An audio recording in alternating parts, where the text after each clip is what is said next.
Oke, untuk challenge yang pertama adalah find the compass. Kita disediakan source dan ini web service-nya. Ini adalah Flash application. Sini ada flag-nya, kalian bisa cari dulu flag-nya itu di render kemana. Ada di utils. Oke, jadi flag-nya itu ada di variable compass coordinates.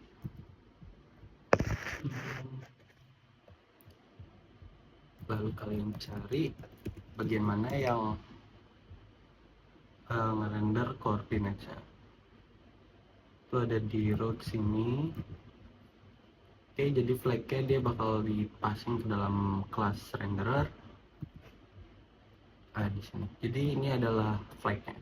Kalian harus mengakses ini dan kalian bisa lihat di sini ada simple server side template injection ya. Kalian tinggal menambahkan seperti ini, maka dia akan ngeprint flag-nya. Dan full yang pertama itu ada di Flash secret key generator ya.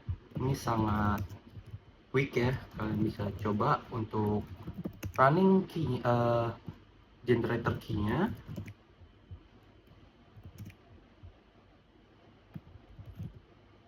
Maka yang kalian dapatkan berapa digit angka.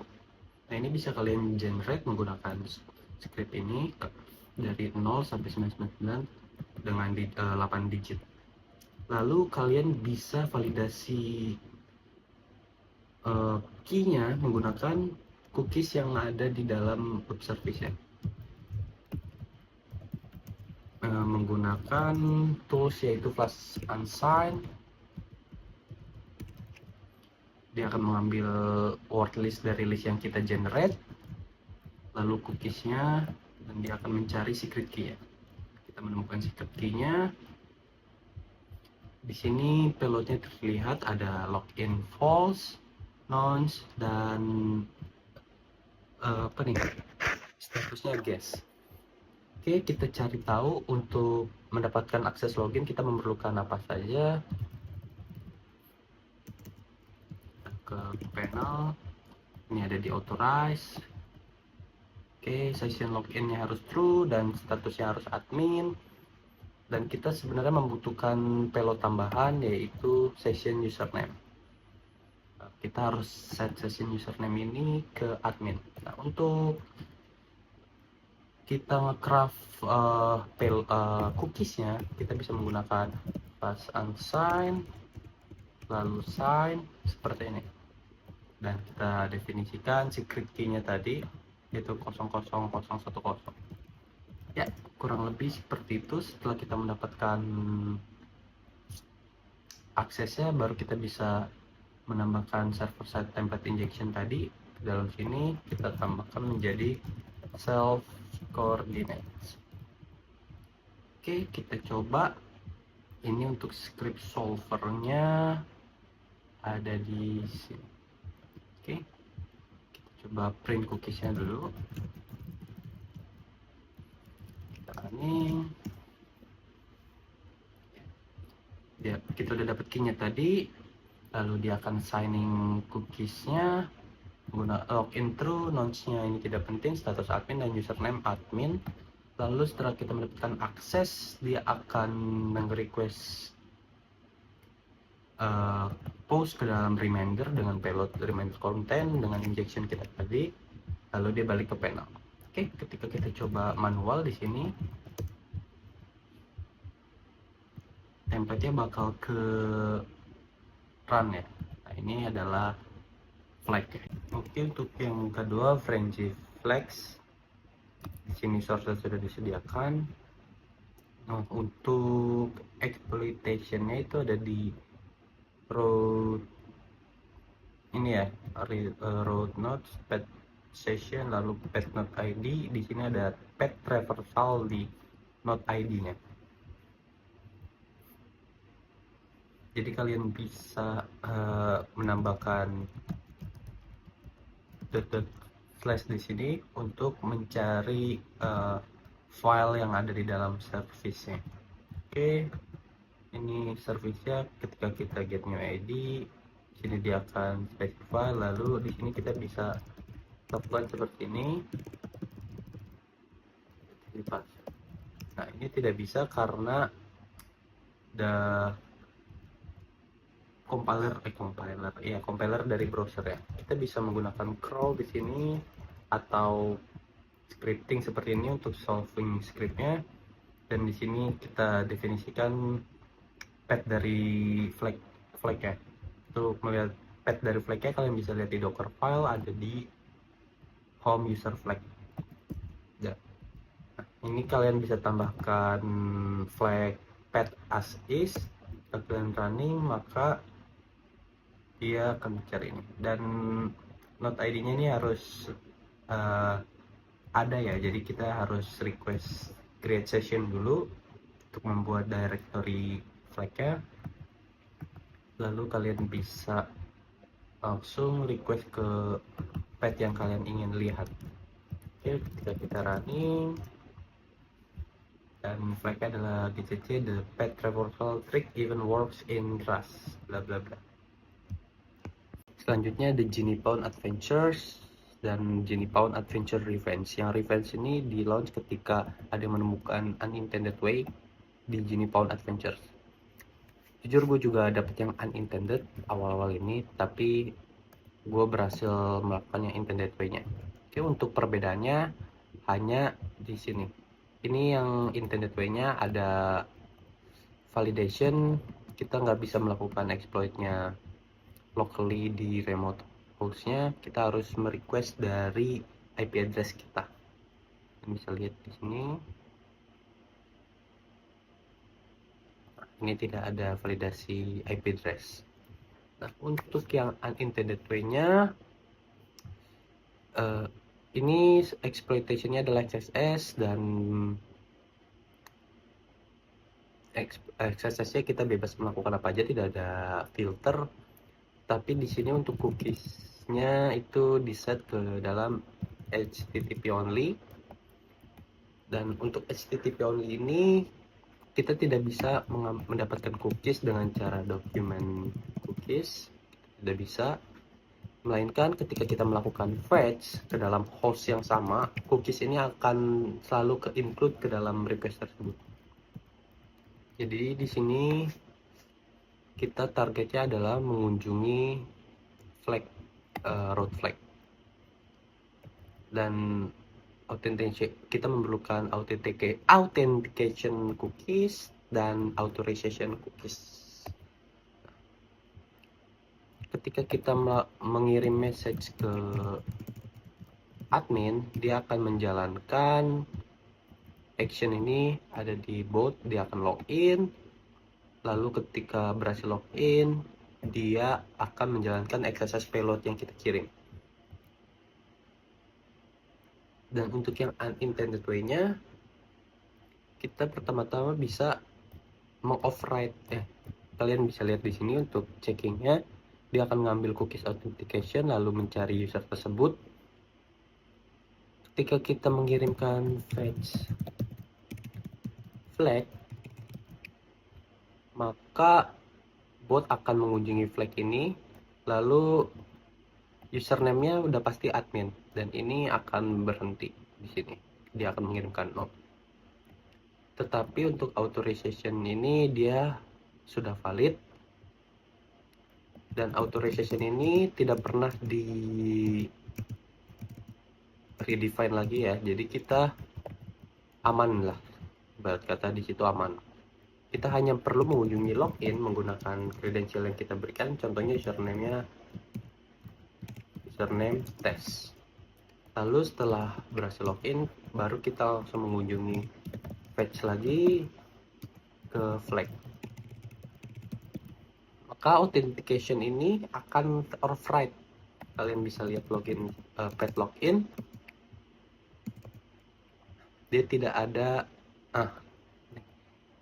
Kalau dia ada authorization, kalau dia tidak ada authorization, dia akan mengirimkan authorization cookies. Karena admin sudah memiliki authorization cookies, maka ini tidak berjalan. maka yang berjalan hanya authentication-nya saja. Authentication-nya akan ter-override di sini ketika dia sudah berhasil login.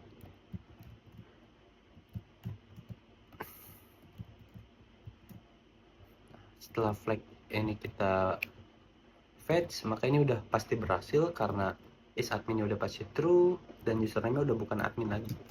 Tinggal kita kirim badinya ke dalam server kita. Nah, itu untuk yang unintended way.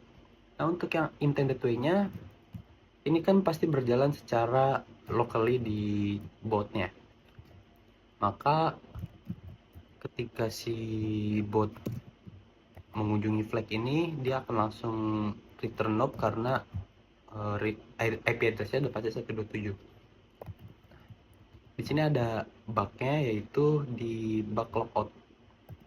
Ketika dia mengunjungi logout, maka di database akan mengupdate authorization cookies-nya menjadi none.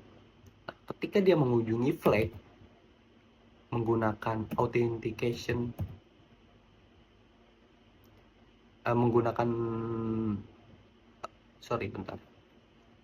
authorization itu mencari ketika dia mencari authentication ini yang kita dapat dari login, bukan sih? Login, dia bakal ngeset authentication ya, berarti oke. Authentication ini kita supply, ini kan bakal nge-return username kita. Lalu di sini bugnya, ketika dia akan menjelaskan is admin, dia mencari dari cookie yang kita kirim. Nah, ketika kirim none di sini atau kita tidak supply authorization-nya, kan tadi authorization admin sudah menjadi none ya ketika kita trigger logout. Nah, dia bakal langsung mengambil user yang memiliki authorization cookie-nya none, yaitu admin. Dan adminnya udah pasti true. Oke, kurang lebih seperti itu, dan hostnya kita jalanin dari remote kita. Dan itu udah pasti berhasil. Dan kurang lebih untuk yang intended way-nya seperti ini. Kita coba jalanin. Dan ini yang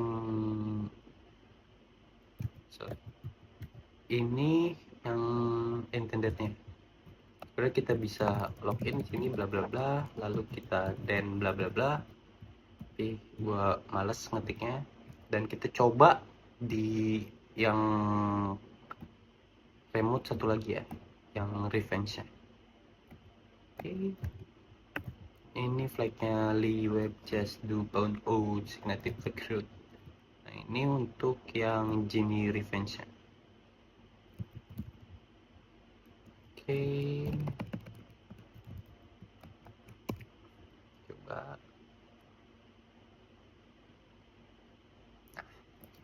Booklet successfully bound Signative Recruit. Kurang lebih seperti itu. Oke, yang terakhir adalah ML Web. Dan kita start dulu instance-nya, yaitu solvernya. Jadi di sini ada dua bug. Yang pertama adalah cross-site scripting, yang kedua adalah object based serialization. Oke, kita lihat dulu di sini untuk root usernya. Dan yang ketiga ada juga file override. Ini root user, ini root out, tidak penting. Oke, yang pertama dan root admin ini hanya bisa diakses oleh admin, yaitu model load. Dan di sini bukan XSS sih, dia kayak SSRF. Oke, SSRF. Nah, untuk SSRF-nya ada di visit ya. Oke. Di root user ini kita bisa nyuruh botnya untuk visit. Botnya itu adalah username admin untuk visit. Lalu dia akan nge-visit profile dengan UID ini, dan profile UID ini, nah ini dia akan ngerender view profile. Di view profile dia bakal nge-fetch profile bla bla bla. Ini bisa kita kirimkan kalau username kita contohnya misalnya seperti ini, model load 1. Dia bakal jadi model load, nggak bakal ke profile lagi karena di sini akan turun satu pad, kurang lebih seperti itu. Jadi untuk nge-trigger load admin ini kita bisa register dengan username, model, load, ID, lalu hashtag. Nah, di sini file yang di load itu adalah example model, ini punya si admin dengan ID 1. Kita bisa mengoverride example model ini dengan cara mengupload dengan nama example file juga. Itu langsung otomatis ke override. Jadi ketika kita nge-trigger load 1, ini file kita yang akan keeksekusi. Soalnya admin ini nggak bisa, load ini hanya bisa dilakukan jika user tersebut memiliki file tersebut. Jadi kita harus mengoverride file tersebut. Apa sih fungsi load itu? Jadi fungsi load ini adalah machine learning dari HTML. Dia bakal nge-unzip. Jadi filenya itu ada model configuration dan model type storage. Nah, di sini dan ada deploy model. Deploy model ini berupa object serialization ya. Jadi dia bakal ngeload dari file deploy model tersebut menggunakan pickle. Kita tahu kita bisa menginjek object deserialization menjadi RCE ke dalam file ini. Kita tinggal masukkan ke deploy model. Oke, kurang lebih seperti itu. Dan ini untuk exploit ya. Kita coba di sini.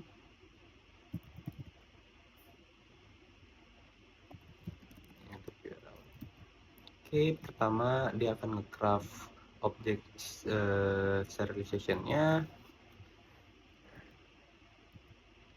dan dia akan